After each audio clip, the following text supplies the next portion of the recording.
Comme beaucoup de passionnés du monde animal, vous êtes nombreuses et nombreux à avoir un petit truc au fond de votre tête qui vous dit que peut-être un jour, vous pourrez créer votre propre ferme pédagogique. Un lieu dans lequel vous vous sentirez bien, où vous pourrez vous épanouir professionnellement, en contact direct avec les animaux qui vous sont chers, en contact avec des visiteurs, avec des publics, avec des personnes fragilisées, et puis un projet dans lequel vous allez pouvoir vous émanciper professionnellement. C'était le rêve d'Estelle et de Scheherazade, qui se sont formés séparément chez nous, mais qui au fil du dispositif de formation qu'on leur a proposé, ont fini par se rencontrer. La rencontre a bien fonctionné, et elles se sont associées pour acheter et reconvertir en camping ferme pédagogique. C'est ce lieu magique que je vous propose de découvrir aujourd'hui dans le département de l'Orne en Normandie, sur un jour très particulier pour elles, puisqu'il s'agit de leur inauguration.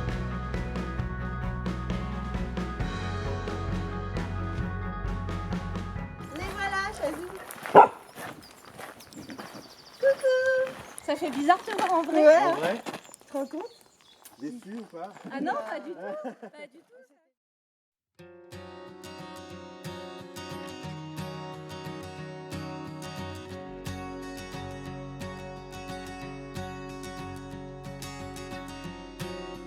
On a fait le choix d'implanter la ferme au sein du camping pour permettre aux gens de cohabiter avec les animaux.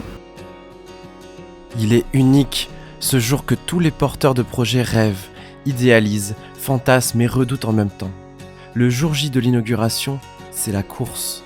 On règle les derniers détails, on installe les affichages livrés la veille, on prépare son discours.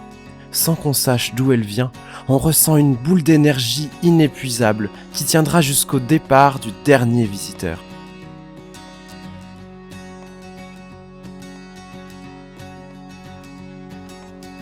À aucun moment, on ne réalise tout ce qu'on vient d'accomplir.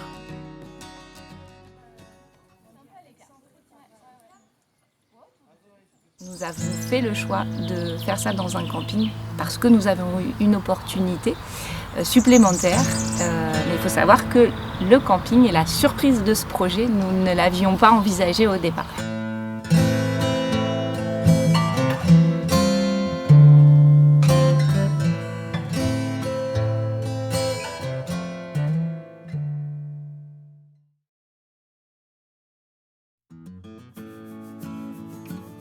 Un projet qui forcément suscite l'intérêt et l'adhésion.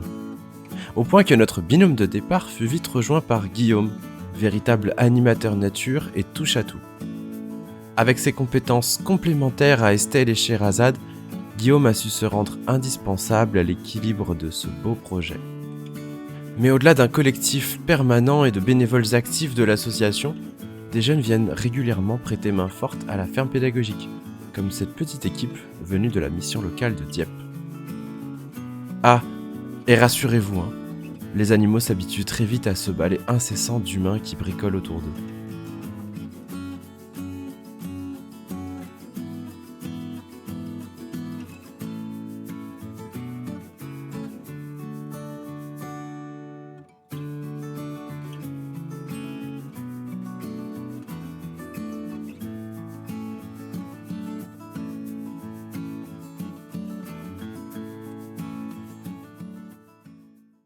Qu'est-ce que vous attendez de ce moment important de l'inauguration ? Il nous faut trouver de l'argent, des subventions. Et c'était un petit peu ça l'idée de l'inauguration, c'était se faire connaître auprès des entreprises locales, des élus locaux, des financeurs locaux, des partenaires divers et variés, de façon à ce qu'ils passent le mot, ils aient peut-être même des idées de prestations, qu'ils fassent de la com et que peut-être ils mettent un petit peu la main au panier. Parce qu'en fait, une étape importante quand même, pour le coup, c'est le financement, la recherche de financement. On se rend compte qu'on en manque cruellement, qu'il faut y aller en effet étape par étape dans la construction du projet, même si malgré tout il y a des étapes auxquelles on n'a pas le choix de répondre, notamment la construction des enclos si on veut ouvrir. Et pour le coup, on n'a pas forcément de trésorerie. Les fermes pédagogiques, donc plus précisément les fermes d'animation, ce sont des espaces de relation au vivant. Elles ont une mission, c'est de recréer le lien. Un lien qui est souvent rompu entre les animaux, la nature et cette espèce un peu étrange qu'est l'animal humain. Toutes les branches scientifiques aujourd'hui le disent, il y a un besoin de nature. L'animal parvient à redonner le sourire à des personnes qui vont passer leur vie à l'hôpital.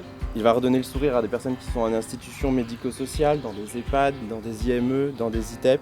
Ils vont aider à la rééducation, au maintien de la mémoire, les capacités physiques, les capacités cognitives.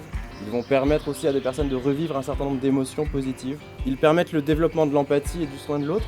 On en a un petit peu besoin. Bref, on parle d'un binôme, un binôme animal et facilitateur de la relation, ce que vous devenez, ce que vous êtes déjà aujourd'hui, pour permettre à un individu de grandir, de trouver sa place dans la société, ou tout simplement de vivre en meilleure harmonie avec le monde, avec lui-même. À travers des ateliers de pédagogie, d'éducation à la vie et par la vie, de médiation animale, vous allez faire battre le cœur de ce camping d'une manière nouvelle, et vous pouvez être très fiers du chemin que vous avez parcouru jusqu'à présent. Moi, je me souviens encore de chacune d'entre vous au moment où je vous ai rencontré à travers des écrans interposés.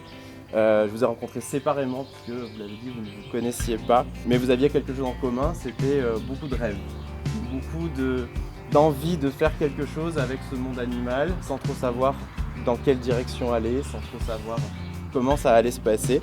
Et je pense qu'à ce moment-là, vous ne vous doutiez pas que c'était faisable, que c'était possible et que peut-être un jour, d'ici quelques temps, vous alliez le faire. Et puis la rencontre a eu lieu, vous avez parlé du mot rencontre, c'est un mot qui pour moi est magique et qui je pense va dominer sur toute l'aventure que vous allez avoir ici.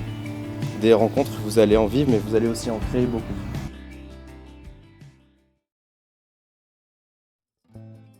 Notre lieu, pour le coup, c'est un lieu d'éducation au développement durable. C'est un lieu qui se veut avec un aspect pédagogique, un accompagnement thérapeutique et l'inclusion. Pour l'instant, nous avons des lapins, des poules et des chèvres. Nous faisons le choix d'avoir peu d'espèces, pas trop d'individus par espèce, parce que notre valeur principale, c'est le bien-être animal.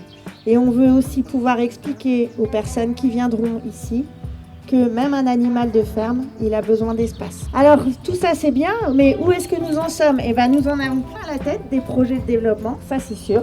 Sachez que sans vous, on ne pourra rien faire. On souhaiterait salarier tout le monde, augmenter notre équipe, voilà. Donc tout ça, ça ne se fait pas d'un claquement de doigts. Et puis également accueillir davantage d'animaux, notamment des ânes, partir sur des animaux un petit peu plus gros. Et puis des petits moutons. Pourquoi ? Pourquoi les petits moutons ? Pourquoi ? Bravo ! Pour nous aider à tondre. Parce qu'on n'a pas dit, mais tous nos petits animaux ici que vous allez voir, hein, ce sont nos collègues. Donc on en prend soin. C'est aussi ce qu'on vous disait tout à l'heure en termes de bien-être animal. Hein. C'est réellement des collègues. On est en train de travailler notre budget prévisionnel et on va certainement devoir faire appel à des subventions. Et on voudrait aussi des moyens humains supplémentaires parce que, voilà, comme disait très bien chez Erazade, notre association a 6 coprésidents et une membre active, mais ils sont tous en activité à temps plein. Et voilà, ne serait-ce que tondre ici, pour vous donner une idée, c'est 5 heures de son temps.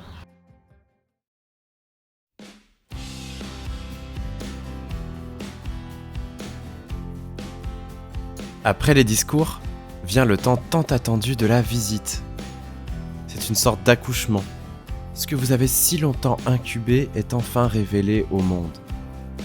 Et en quelque sorte, il ne nous appartient plus totalement, car la ferme aura elle-même sa propre vie, ses humeurs, son identité. Les animaux prennent véritablement possession des lieux, un peu trop parfois.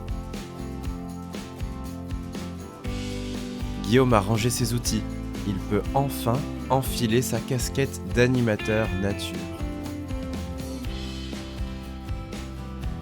Estelle et Scheherazade vont pouvoir accueillir leurs nouveaux visiteurs.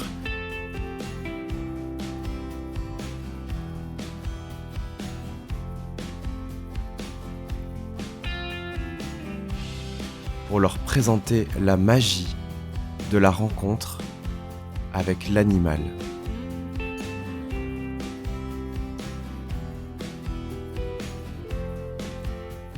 Il n'y avait plus aucun doute que c'était ça qu'il fallait que je fasse, ça alliait mon amour de l'humain avec mon amour des animaux et voir que ça pouvait mettre des étoiles dans les yeux des patients. Ça a été, et c'est magique quotidiennement parce que finalement je le vis quotidiennement et tous les jours je suis émerveillée et émue de voir tout ce que les animaux peuvent apporter à l'humain. Je suis juste fière quand je vois, quand je disais, les pépites dans les yeux des enfants, les étoiles dans les yeux des personnes âgées, quand ils me demandent la larme à l'œil, est-ce qu'on va revenir ? Quand ils ont du mal, quand eux-mêmes remettent les animaux en cage, quand j'interviens en itinérance dans les structures et que je vois que la séparation est difficile et qu'ils veulent une date, qu'il faut que je leur écrive sur un petit papier quand est-ce qu'on revient, là je suis fière, mais c'est même pas de la fierté, je suis heureuse, j'ai tout gagné, ma journée elle est gagnée en fait, voilà c'est tout.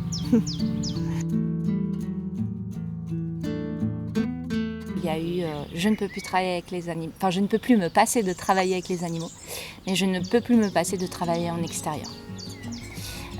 C'était une deuxième révélation et de plus en plus l'appel de la nature s'est imposé à moi, sachant que j'ai eu une longue période de ma vie en milieu urbain. Est-ce que je suis fière de moi et de ce que j'ai fait aujourd'hui ?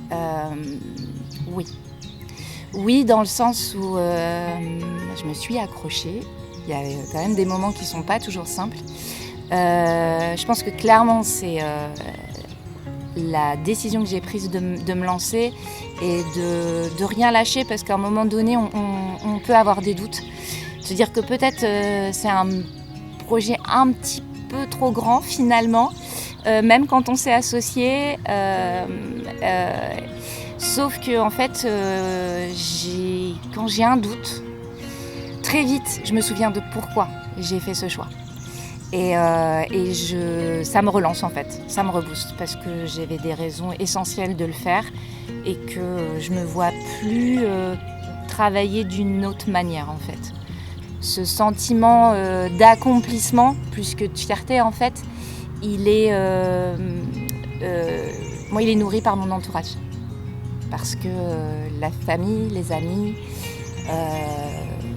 nous le rappellent. Et ça, c'est important. Ils te disent qu'ils sont fiers de toi ? Ouais. Je vais pleurer, c'est horrible. Ouais, ils sont contents.